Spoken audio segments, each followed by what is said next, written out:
Hello and welcome to Animal Farm Foundation's presentation on removing breed labels in shelters. During this presentation, we'll be discussing what we know about visual breed identification and how physical characteristics present themselves in mixed breed dogs, as well as the consequences that come with those labels and how removing them can not only increase your adoptions, but also help everyone see all dogs as individuals. Now let's get started. The first question I want to ask is what we see what we get? Does the mixed breed dog's appearance reflect the predominant breeds in its DNA? And I think it's fair to say that when adopters see a breed label on a kennel card, like boxer or lab mix, they assume a few things. One, that shelters, as their go-to experts on animal welfare related things, know that dogs breed mix. And two, that those are the only two breeds of dogs in their DNA, or at the very least, they think that those breed mixes are definitely the predominant breeds that are in that dog's DNA. So let's start off by using this study from 1965 by Scott and Fuller as an example. Since this has been around since 1965, you may or may not have seen this already, but we'll have a few more of these throughout the presentation. So if these two 4-month-old puppies came into your shelter, what would you label them? Dad is a purebred Basenji, mom is a purebred Cocker, and as you can see, they look nothing like their purebred parents. We get a lot of hound mixes. When I first started at Animal Farm Foundation, I would think that these would be labeled a pit bull mix. This was the real eye-opener for me when I first started working at Animal Farm Foundation, where for a long time I was like, yeah, I get that all dogs are individuals, but that dog definitely is a lab mix. And then I saw this study and I was like, actually, I have no idea what any dog is by looking at it. And again, these are the parents. And then there was 72 puppies in this study in total. And here's just a little sampler.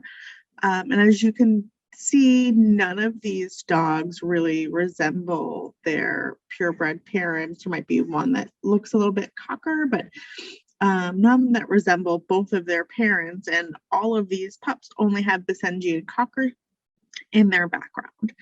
So I think from this, we can gather that this is not how DNA presents itself in dogs of unknown origin or mixed breed dogs. Let's take another example. This is Hashtag. He's a shorty guy, likes to play Frisbee with his dad. So take a second, and if Hashtag came into your shelter, what would you label him? Hashtag is predominantly a Labrador Retriever. If we look at that pie chart there, 37%, the most DNA they found was a Labrador Retriever. And then goes down the line, he has a couple other breeds that showed up in his DNA. I would say Dachshund is probably what I would have called him, and there is a wire-haired Dachshund in his DNA, which makes sense because he looks a little bit like a Dachshund to me anyway. But I think this Hashtag's DNA represents more what we see in shelters, where it's not just the Basenji Cocker mix. It's more of this Heinz 57, a whole bunch of dogs are presenting themselves in mixed breed dogs' DNA. One more here is Jameson. Again, he is very short, like Hashtag is. He is not related to this dog behind him in this photo. But take a second and try to think of what you would have labeled Jameson if he had come into your shelter. So here's mom is a American Staffordshire Terrier for purebred Amstaff. And dad was a Maltese Beagle mixed with something else they couldn't establish. And I would say Jameson doesn't look like either of his parents, and I don't think you would have given Jameson, at least I would have not said any of these breeds. Maybe Beagle, but really he doesn't look very much like either of his purebred parents. And Jameson actually had 7 siblings, or Jameson's mom had 7 puppies. None of them resembled each other. None of them looked very close to their parents. Here is 2 more of his siblings grown up here. And I would say that if Jameson came in separately from these 2 other dogs, you probably would have breed labeled them all something different. I probably would have said this guy maybe is a Jack Russell Terrier, but maybe not so much Jameson, maybe like a Lab Dachshund. I don't know. I'm just making these breeds up as I go. But again, none of them really resemble their parents, and they all look very different from each other even. So not only are we wrong when we are guessing at dogs' DNA, I'm going to assume so far at least some of your guesses have been inaccurate. We also disagree with each other a lot. This is a study done by Victoria Boyth. She had over 900 participants surveyed, and they were all in the animal welfare field in some way, some expert in animal welfare, whether it be a veterinarian, an animal behaviorist, a trainer, kennel worker, things like that. She showed pictures and videos of these 20 dogs on the poster and asked them to guess what their predominant breed was. For 14 of these dogs, fewer than half of the participants were able to correctly visually identify any breed of dog in its DNA. And for the other 7 dogs, half of the participants did agree on a predominant breed. And in 3 of those dogs, the predominant breed that they agreed on, the visual identification did not match any breed of dog in the dog's DNA. So the experts were not only unable to agree with each other, but also with the DNA identification. So why is that? Why isn't what we see what we get? Well, the canine genome is made up of approximately 20,000 genes. Humans have about approximately 20 to 25,000, so fairly close. But with canines, only about 50 genes determine the physical characteristics of a dog. So that's less than 0.25% of a dog's genes is what we are seeing on the outside of a dog. And then when we think about things like a dog's head shape or ear shape, it's only a variation of very few genes. So if we do have a dog's DNA, is that going to predict how the dog is going to behave? So we have a DNA test now. They're becoming more and more popular. So we have more and more information about what's in a dog's DNA, But let's talk about what does that actually tell us about how that dog is going to behave. So we cannot predict behavior of a mixed breed dog by comparing them to their purebred parents. So think back to the Basenji and the Cocker and those puppies. Those puppies were only 50% of mom, 50% of dad in their DNA. But we don't know which 50% they got from mom and which 50% we got from dad. So we don't know how that DNA is manifests itself in that dog. So we can't predict how it's going to behave because we don't know which DNA it got from which parent. And behavior for all dogs, even purebred dogs, is always an influence of a variety of factors. A mixed breed dog is actually not a member of any breed at all.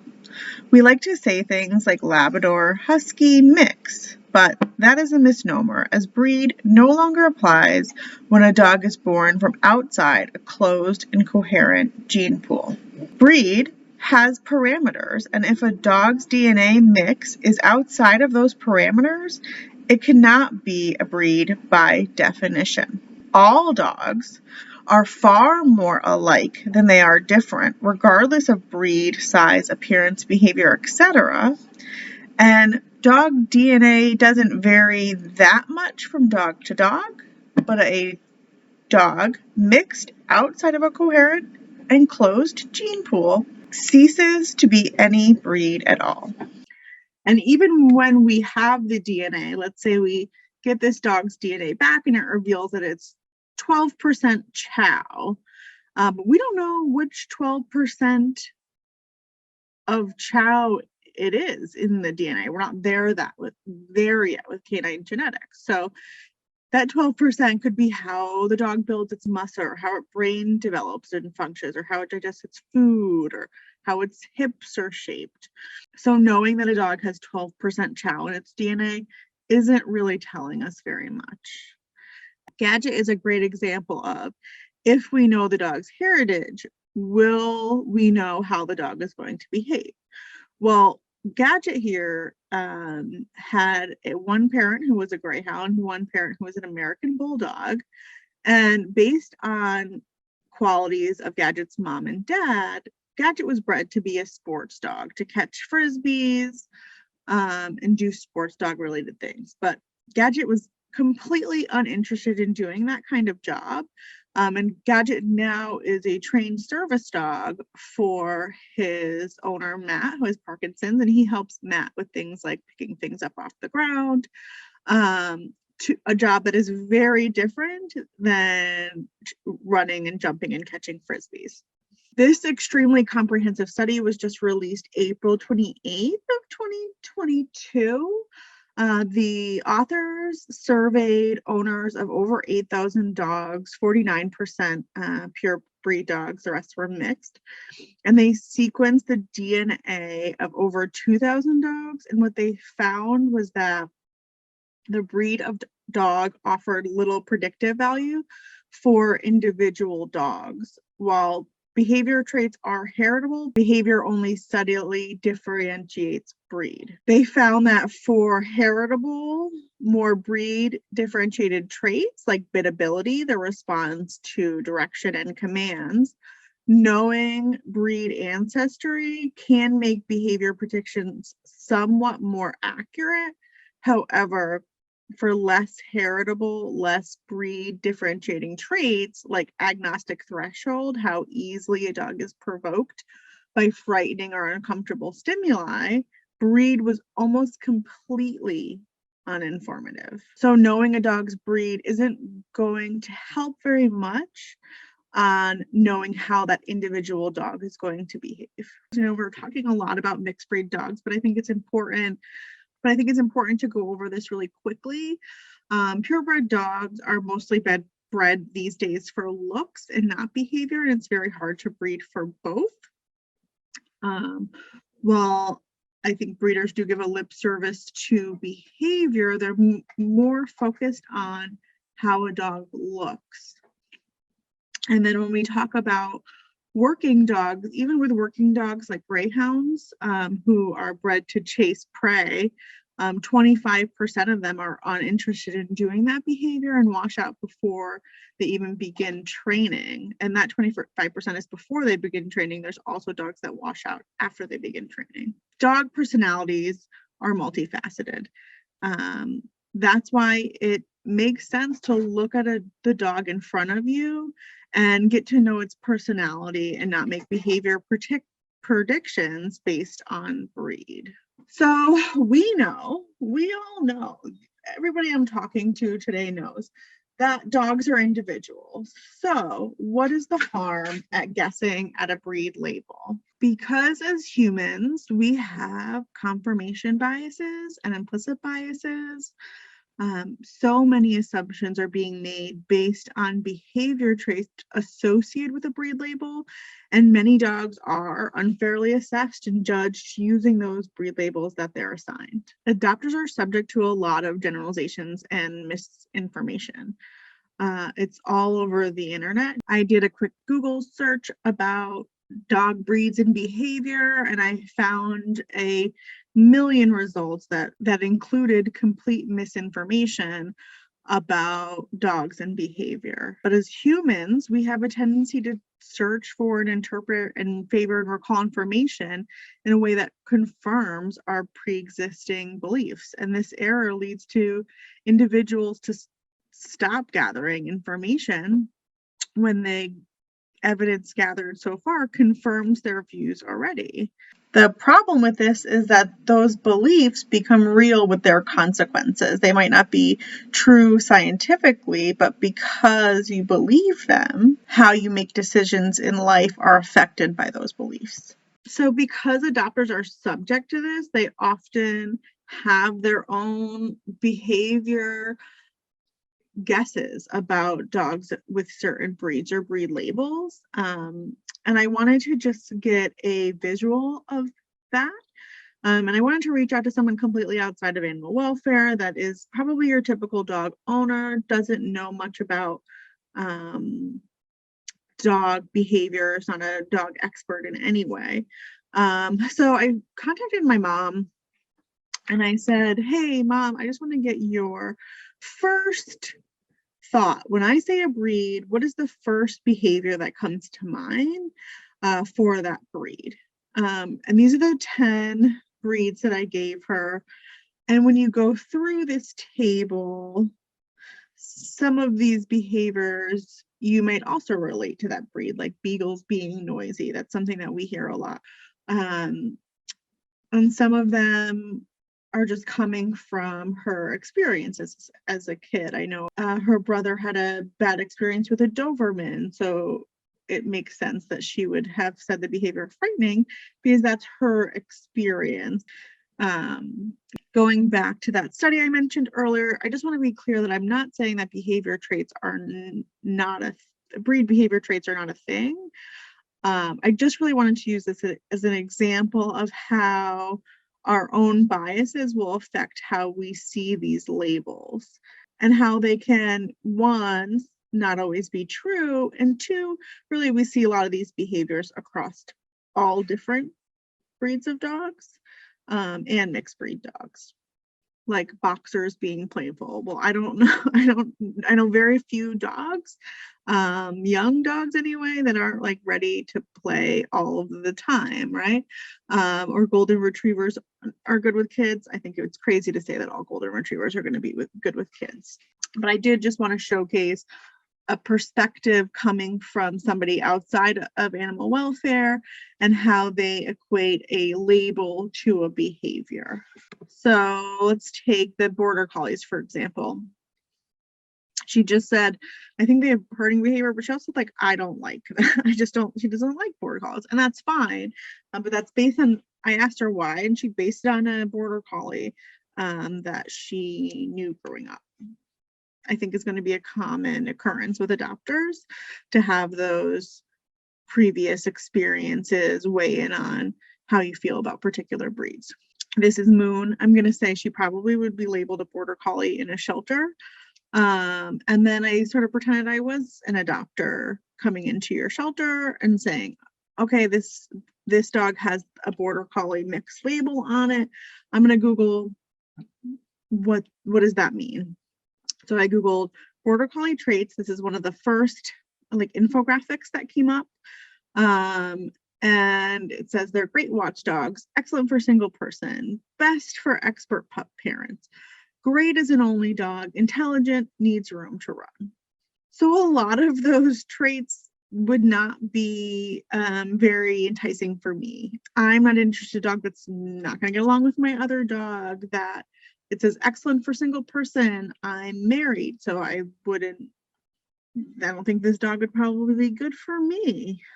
So I'm going to move on and try to find another dog. And I'm making these assumptions based on Googling on my phone, because we have Google at our fingertips now, and not on this dog's individual personality.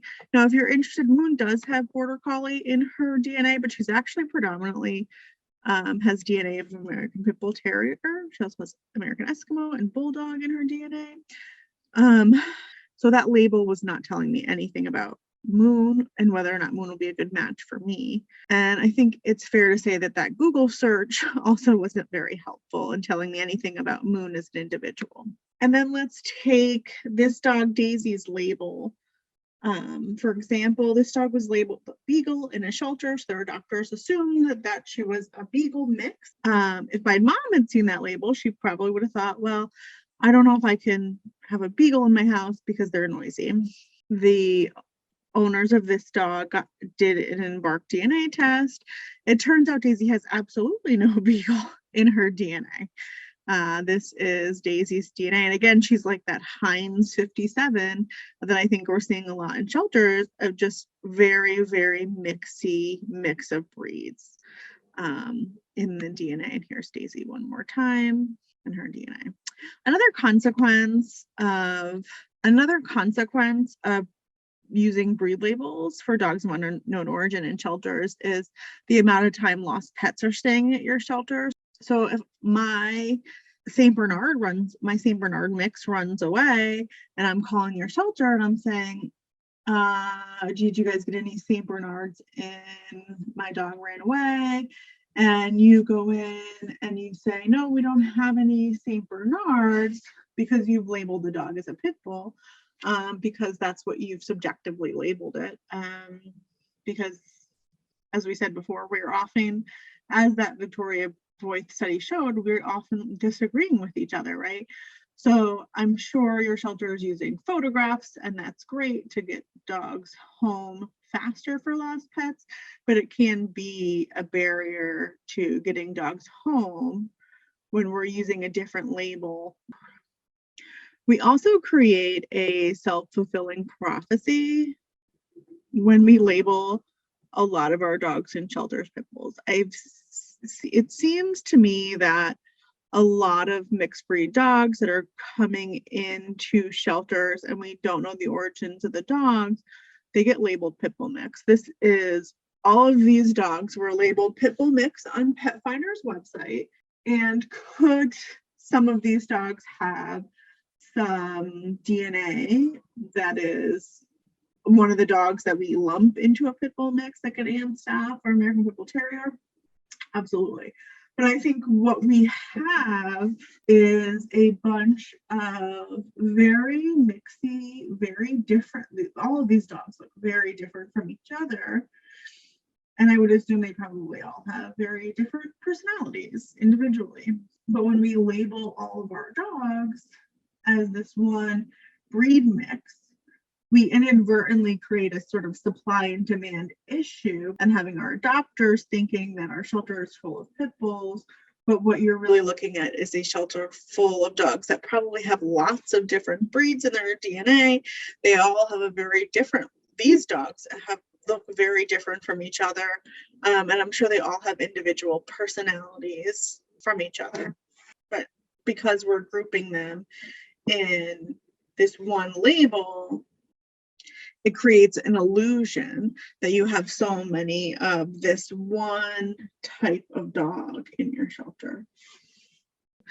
Let's take Ryder, for example. Ryder would probably be under that pit bull mixed breed label in a shelter. And here's Ryder's DNA. His predominant breed is a Beagle. He does have 17.3% American Pit Bull Terrier in his DNA.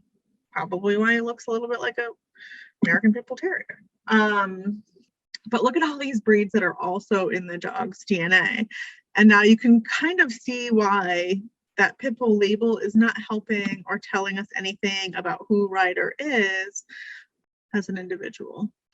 Breed-specific legislation is another consequence of breed labeling dogs. When we group dogs into a mixed label like we do with pit bull dogs, what we've seen from that is it affects how the public and how policymakers are perceiving these dogs as different from other dogs. And we've seen quotes from animal control shelter workers regarding how these dogs are different than other dogs based on their label. We've seen those quotes show up as a way to show that these dogs are different and why this legislation needs to be in place. And that, again, is why it's so important to continue to, once we remove breed labels, help for the public to understand why they should be looking at dogs as individuals. Breed-specific legislation is so arbitrarily enforced, where one dog is going to be labeled a pit bull where another dog is not, and we don't know what's in either dog's DNA. Think about Ryder and Sunny, for an example. Sunny is probably not going to be affected by breed-specific legislation. However, Sunny's predominant breed is American Pit Bull Terrier. So it just goes to show how arbitrary and subjective these laws are, and how arbitrary and subjective putting breed labels of dogs of unknown origin is. Because I can certainly say that nobody's labeling this dog coming into their shelter as a pit bull mix. Breed restrictions in housing is also right along the same lines as breed-specific legislation. It's so important to not only talk to your public about why you're removing breed labels and why it's important to look at dogs as individuals, but also to work with your landlords on the information that you know. Animal Farm Foundation started a Dogs, People, and Housing Insurance project because we know it's the insurance commissioner's job to protect the consumer. So if we're reaching out to our state insurance commissioners and letting them know that we do not agree with the breed restrictions that are in housing insurance policies, and asking them to take a deeper look into these policies, because we know that there's no data that supports their underwriting for these policies. And we've provided all of this information on our website, and we make it super easy for you to reach out to your insurance commissioners. So if we want to end breed restrictions in housing insurance, this is the way to go. Reach out, let them know your experiences with people surrendering their pets because of housing and why you do not agree with breed restrictions in homeowners insurance policies. Won't the public still guess anyway? Absolutely, they will. As humans, we like to put things in boxes. And I think even before shelters remove breed labels, there are adopters disagreeing with you, saying you have this dog labeled a X mix, but I know that it's a Y mix. But that's a really great opportunity to have the conversation with your adopters as to why you are no longer making breed guesses. I wanted to include these kennel card alternatives.